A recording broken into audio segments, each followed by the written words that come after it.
United States, other neighboring nations have been concerned that it was, in fact, a long-range missile that could, in theory, make it possible to deliver a nuclear device.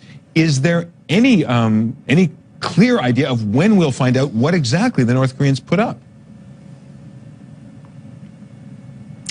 Well, it will have been likely a satellite. They've done this in the past. Back in December 2012 was the first time, really, they had done it successfully, and other countries outside of North Korea confirmed they had put something into space. They claimed it was a satellite. They claim it is working. We don't know for sure if that is the case. So they would have been trying to put up a satellite into space. There are benefits for North Korea. They insist that it is peaceful. If it were peaceful, if it was just a satellite, it would be used for broadcasting, for weather forecasting, mapping, of course, intelligence gathering, which would be very useful to North Korea.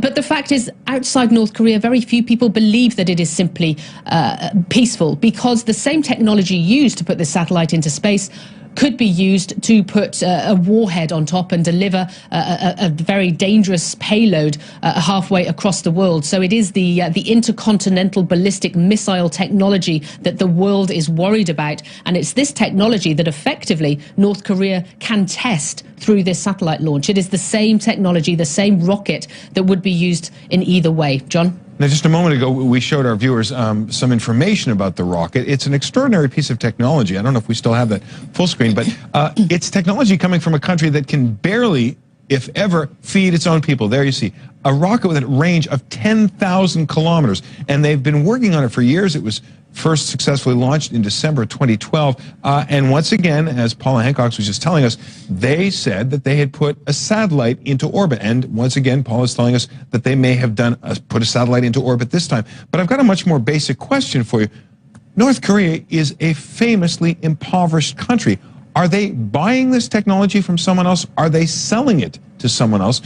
Or is this purely a North Korean project?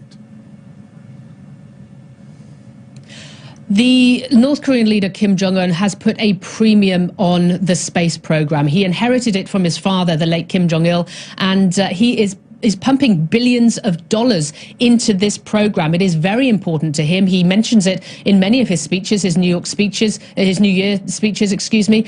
He has updated the launch site in Sohae, which is where this satellite launch would have taken place. He has built and opened a new satellite control center, and he's now attempted 3 satellite launches in just 4 years. He has put a premium on this space program, and of course, the money that is going into this is being diverted from where it's really needed, which is feeding his people. But for Kim Jong-un, the priority is this space program. So certainly we know that they have a number of scientists on site able to work on this. So it's not just they're bringing technology from the outside. It is a domestic interest as well. The fact that they are progressing with this space program internally within North Korea. CNN in a trip last September was able to meet some of those scientists. They were incredibly proud of what they were doing. They rejected the rest of the world's accusations that it was a front for a missile test, saying that they were proud of what they were doing, and this is a very prestigious space program, which, quite frankly, Kim Jong-un would rather put his money towards than to feeding his people.